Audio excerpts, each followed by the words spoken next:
Mardi 14 mars 2023, mesdames et messieurs, bonsoir et bienvenue dans cette nouvelle édition du journal de Viva en version française. Dans les actualités de ce jour, parlons toujours de la tournée du président de la République dans le sud du pays.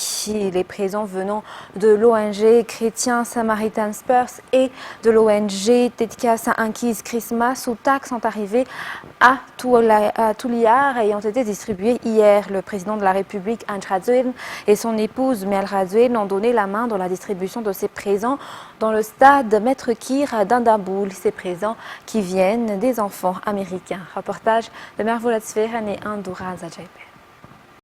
7200 enfants de 2 à 14 ans issus de écoles privées et publiques de Tuliar ont été les bénéficiaires des présents, fruit de la collaboration entre l'ONG Chrétien Samaritan Spurs et l'ONG Tetkas Ankis Christmas ou TAC, mais aussi l'État.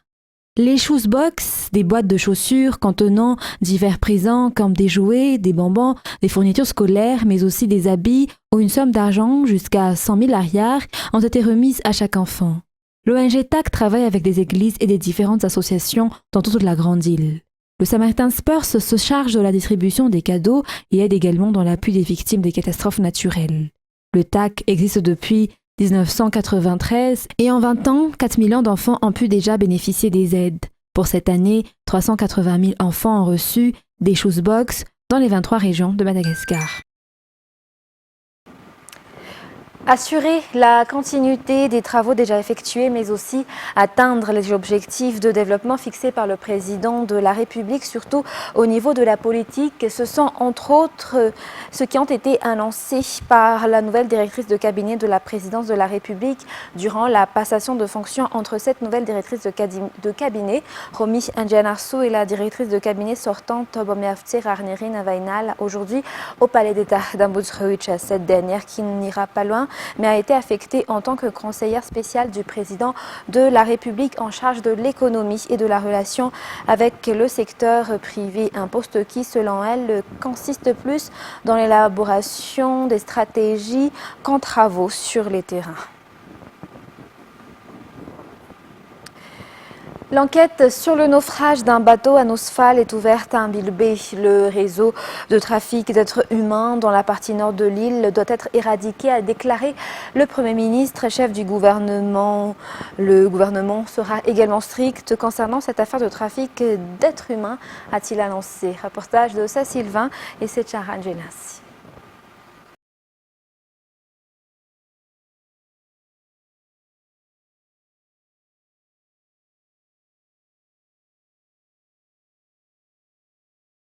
Trois jours après la catastrophe maritime à Nosfal, les familles des victimes commencent à venir récupérer les corps de leurs proches victimes de ce naufrage. 47 personnes ont tenté de rejoindre clandestinement Mayotte et 23 d'entre elles ont perdu la vie selon les informations. Cet accident s'est produit dans la nuit du samedi 11 mars et les pêcheurs ont été les premiers à avoir été au courant de l'incident. Ils se sont portés au secours des victimes et ont ensuite informé les autorités du district d'Mbilbé. Selon les informations, une fois les reconnaissances des corps terminées, il a été constaté qu'outre les habitants de Nosibé et d'Mbilbé, il y avait aussi des habitants de Madzing et de Tamatave parmi ces victimes. On sait également que 20 d'entre elles sont des femmes et il y avait également 2 enfants. Parmi les 24 passagers qui ont survécu, des sources ont confirmé que la majorité étaient également des femmes. L'année dernière, les journalistes Viva ont mené une enquête approfondie sur les trafics d'êtres humains à Mayotte, qui se produisent souvent, et il est confirmé qu'il s'agit souvent de traite d'êtres humains, du fait que les passeurs promettent des emplois aux victimes, alors que c'est la prostitution qui attend ces personnes une fois arrivées à destination. Et selon les enquêtes, le prix à payer pour aller à Mayotte est d'environ 4 millions d'arrières. Un énorme réseau est derrière ce trafic et l'on pense également qu'il y a des dizaines de personnes qui bénéficient des intérêts sur ce trafic d'êtres humains, selon les explications. La priorité pour le gouvernement est d'éradiquer ce réseau de trafiquants, a déclaré le Premier ministre, arrivé à Mbilbé avec quelques membres du gouvernement depuis hier. Les efforts de garde et de contrôle des frontières malagases se poursuivront également, ainsi que la sensibilisation des citoyens afin d'empêcher cette immigration illégale. Le Premier ministre a adressé ses condoléances aux familles des victimes lors de sa visite à Mbilbé. Dans les informations de ce jour également, le passage des cyclones Chenezo et Freddy n'a fait qu'empirer la situation de la malnutrition dans le sud-est du pays. Si la population avait déjà pu remettre à flot leurs cultures qui ont été ravagées par les cyclones de l'an dernier, ces cultures ont de nouveau été détruites par Chenezo et Freddy, selon les habitants de la commune de Touvoun, dans le district de Farafengan.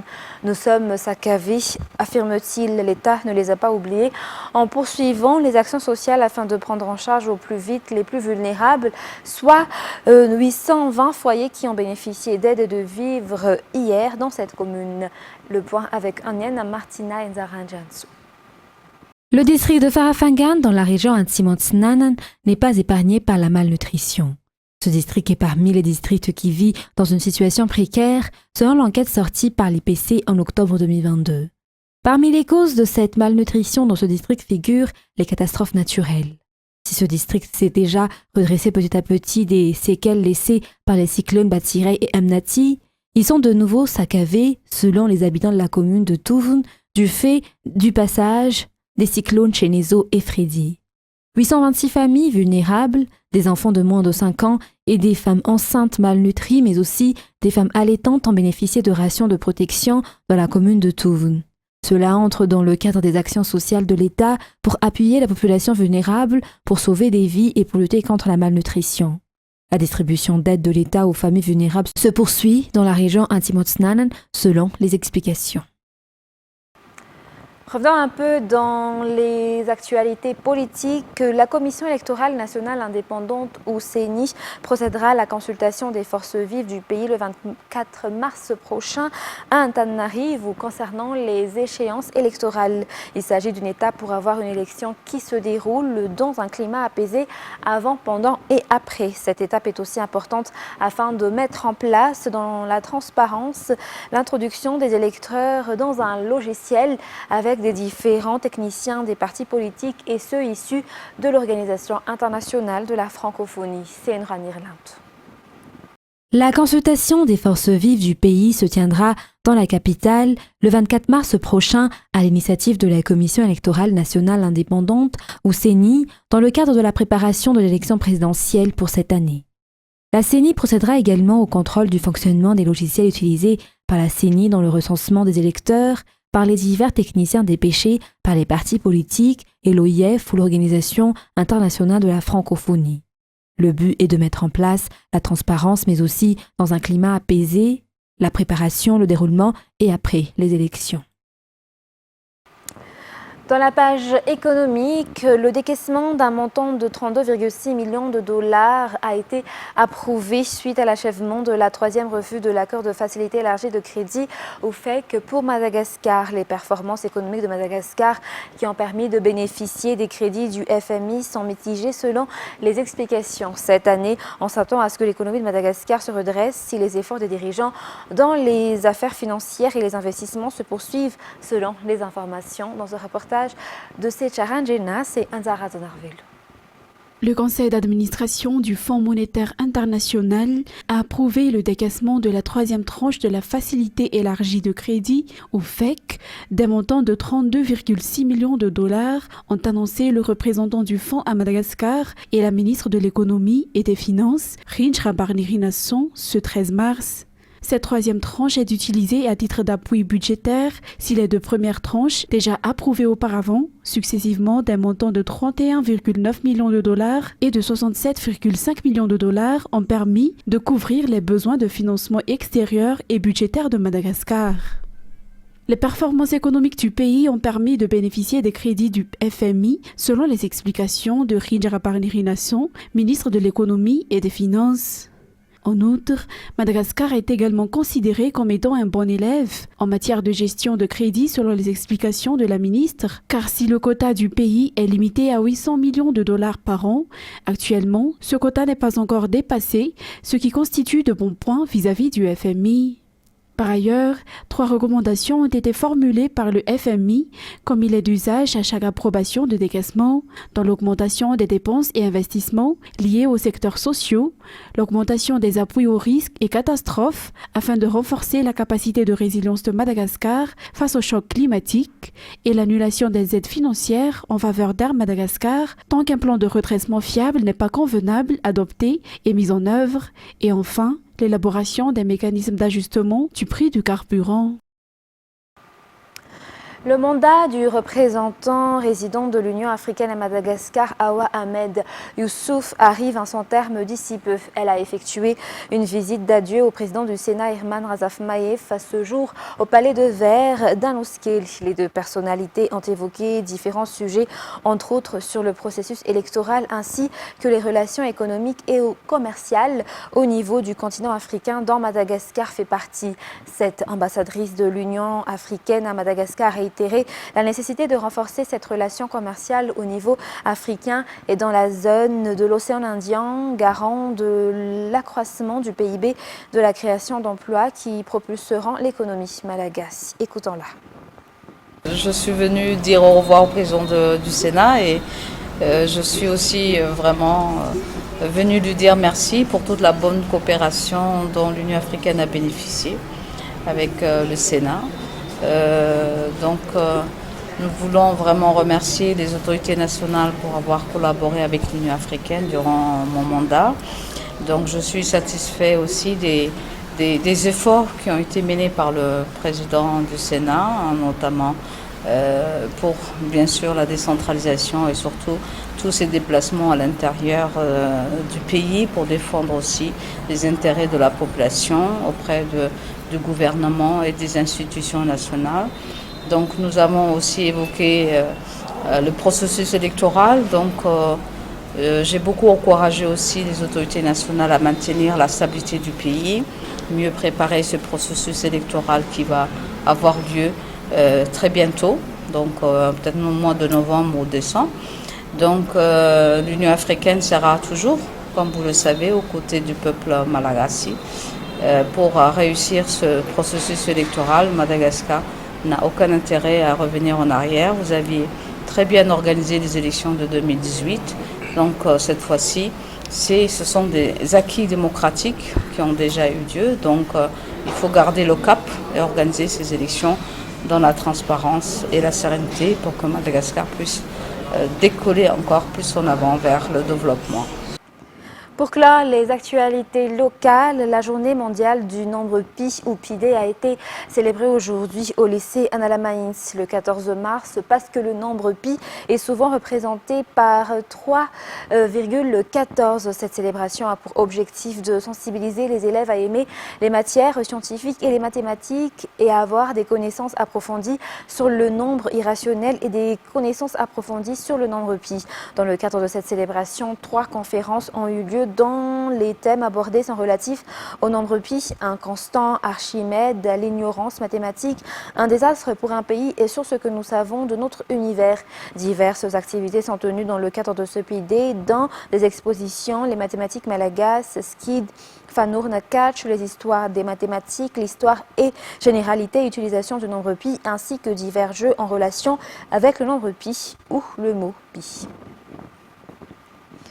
Et partant dans la région Alo-Chamangour, où la sécurité est prioritaire selon le nouveau gouverneur de cette région qui a récemment pris sa fonction. Une attention particulière sera tout de même portée aux communes et arrondissements qui n'ont pas encore bénéficié d'infrastructures dans la région Alo-Chamangour.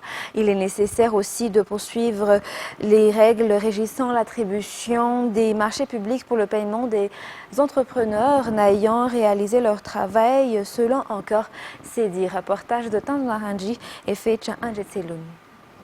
Il est ressorti lors du discours du gouverneur d'Alo-Chamangour qui a pris ses fonctions dans la maison de Betangour d'Alo-Chamangour en Batonjazak que sa tâche principale est de restaurer la sécurité, notamment l'éradication des kidnappings.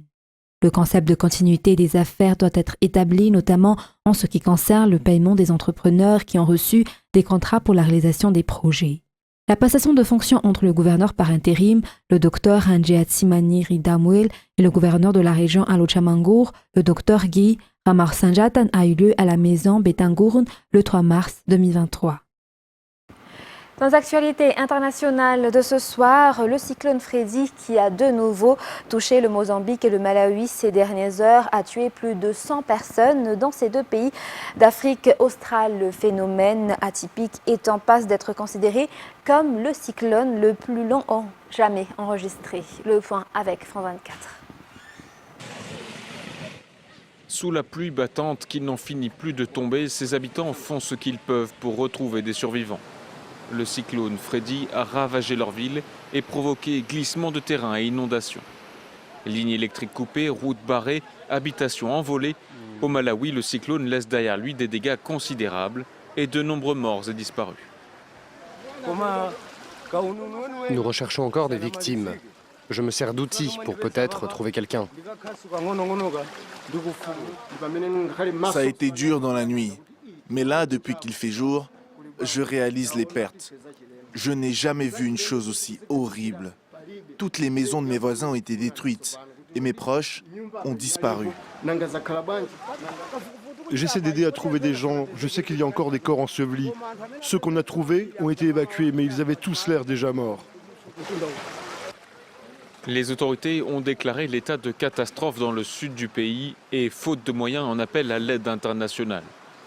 Après s'être formé au large des côtes australiennes début février, Freddy a traversé l'océan Indien pour frapper les voisins du Malawi, Madagascar, puis le Mozambique 2 fois. Le bilan complet des dégâts et des pertes humaines n'y est pas encore connu. Freddy est un des cyclones tropicaux les plus puissants jamais enregistrés dans l'hémisphère sud. Il pourrait aussi devenir l'un des plus longs en durée, d'après l'Organisation météorologique mondiale. À 500 jours de la cérémonie d'ouverture des Jeux Olympiques 2024, Emmanuel Macron lancera officiellement le compte à rebours depuis la préfecture de Paris aujourd'hui. Les prochains JO se dérouleront un peu partout autour de la capitale et majoritairement en Seine-Saint-Denis. C'est le département le plus pauvre de France, mais il accueille notamment les deux plus grandes infrastructures de l'événement, le village des athlètes et un centre aquatique. France 24. Les coureurs arrivent au bout de leur circuit de 10 km. Point d'arrivée, le Stade de France, enceinte sportive emblématique de la Seine-Saint-Denis. Ce département est mis à l'honneur dans l'organisation des Jeux Olympiques de Paris 2024. Il concentre près de 80% de l'investissement public dédié à l'événement. Alors que les Jeux doivent débuter dans exactement 500 jours, les sportifs qui viennent de finir leur course sont enthousiastes. Bon, ça peut être un beau moment pour la Seine-Saint-Denis, pour qu'elle soit mieux vue sur toute la France peut-être, avoir une meilleure image. Ça peut être que du plus pour moi. Après, il y aura forcément des inconvénients, mais bon, c'est un mal pour un bien, je pense. Travaux, nuisances sonores et chaos dans les transports, le quotidien des habitants du département a été perturbé par l'organisation des Jeux Olympiques et Paralympiques. Mais tout comme les riverains, les autorités de la Seine-Saint-Denis préfèrent se concentrer sur les retombées positives qu'auront ces transformations sur le long terme. C'est la possibilité d'aller plus facilement rejoindre par exemple les zones d'emploi, les zones de tourisme, les zones de culture, grâce notamment à ce métro du Grand Paris Express. C'est des possibilités de quartiers nouveaux, plus agréables à vivre, un cadre de vie plus apaisé. La billetterie des Jeux Olympiques a ouvert récemment au public, mais les prix pour assister à certains sports sont très élevés. Pour répondre à cette problématique, le département a annoncé vouloir acheter 40 000 billets pour les redistribuer aux habitants, notamment aux jeunes, aux seniors et aux personnes en situation de handicap. Une initiative saluée par ce coureur. Pour moi, je trouve ça très bien. Il y a un événement comme celui-là très rarement dans une vie, surtout quand c'est dans notre pays, dans notre vie. Donc, je trouve ça vraiment merveilleux de permettre l'accès à ces sports à tout le monde. La course contre la montre est lancée pour le département de la Seine-Saint-Denis, qui rêve de remporter son pari, faire de ces Jeux Olympiques un événement populaire et festif. Voilà. Quelques 55 soldats ukrainiens terminent cette semaine une formation d'1 mois en Espagne pour utiliser les chars Léopard 2 que certains alliés occidentaux ont livrés ou promis à l'Ukraine. France 24 nous en dit plus.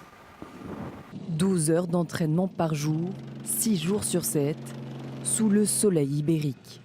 Dans ce camp d'entraînement militaire du nord-est de l'Espagne, une cinquantaine de soldats ukrainiens âgés de 21 à 60 ans se familiarisent depuis 1 mois au Léopard 2 à 4.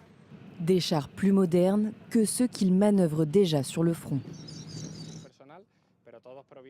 Ces soldats ukrainiens viennent tous d'unités blindées mécanisées. Ça facilite beaucoup les choses. Ils ont tous des connaissances sur les chars de combat et ça les a aidés à retenir tout ce que nous leur avons montré durant la formation. À présent, ils peuvent partir pour l'Ukraine avec une connaissance plus qu'acceptable du char Léopard 2 A4. En février, le Premier ministre espagnol, Pedro Sánchez, avait confirmé au président ukrainien l'envoi de 6 chars Léopard 2 A4 et possiblement 4 autres plus tard.